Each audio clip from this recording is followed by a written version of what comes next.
afternoon again. We're still in our week of praying and fasting. And so we're still talking about it's a new season, a time of power. But watch how fasting helps us to bring us to that place of power.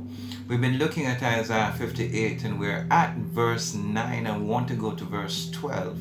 We've seen where God wants to loose the bands of oppression and wickedness and set every slave free, everything that has entrapped us. Once we're doing the fast correctly, once we have a genuine heart and we're not trying to tear anyone down, listen to the results that we'll get.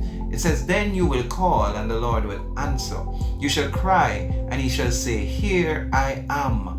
If you take away from your midst yokes of oppression wherever you find them, the finger pointed in scorn towards the oppressed or the godly, and every form of false, harsh, unjust, and wicked speaking. And if you pour out that which you sustain your own life for the hungry and satisfy the need of the afflicted, then shall your light rise in darkness, and your obscurity and gloom like the noonday. And the Lord shall guide you continually, and satisfy you in drought, and in dry places, and make strong your bones. And you shall be like a watered garden, and like a spring of water, whose waters never fail.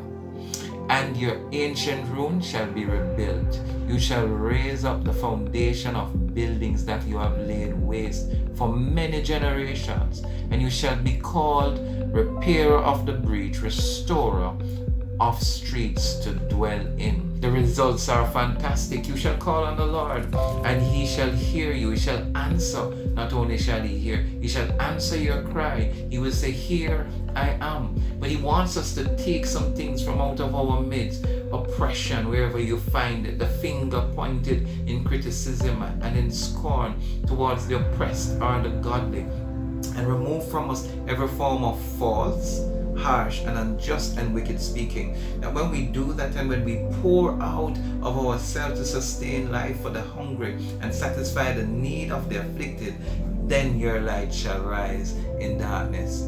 Are you experiencing darkness? Are you experiencing obscurity and gloom? Then God is saying, fast and carry out these methods and watch his noonday break bright before you. The Lord shall continue to guide you. You shall be in making the right decisions, the right conclusions, that even in times of drought, you shall look like a well-watered garden. Even in this state where the nation is experiencing drought, you shall look good, feel good. In the presence of your enemies, your head shall be anointed with oil. You shall have plenty. You shall not be laid to waste. It says that your ancient ruins shall be rebuilt. All the things of the past that seem to have died, that you had dreams about and you wanted to be built, are now being rebuilt. Get ready to fast and to correctly administer the fast.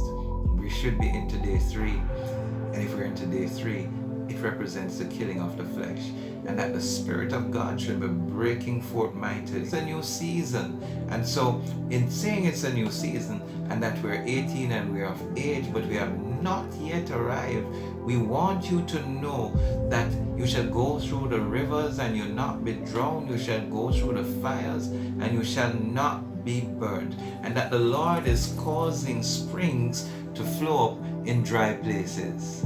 Come on, we want to hear the testimonies. We want to hear those springs have flown, have just blown, and is flowing quite clearly without stagnation, that you are not stagnant, but you are dynamic. It is time that we see the glory of the Lord in the land of the living, now that we know that we are in a season that God is breaking forth in his glory. Get ready. It's a new season. It's a time of fasting and praying. A new approach. Let's do this and watch his glory. Amen.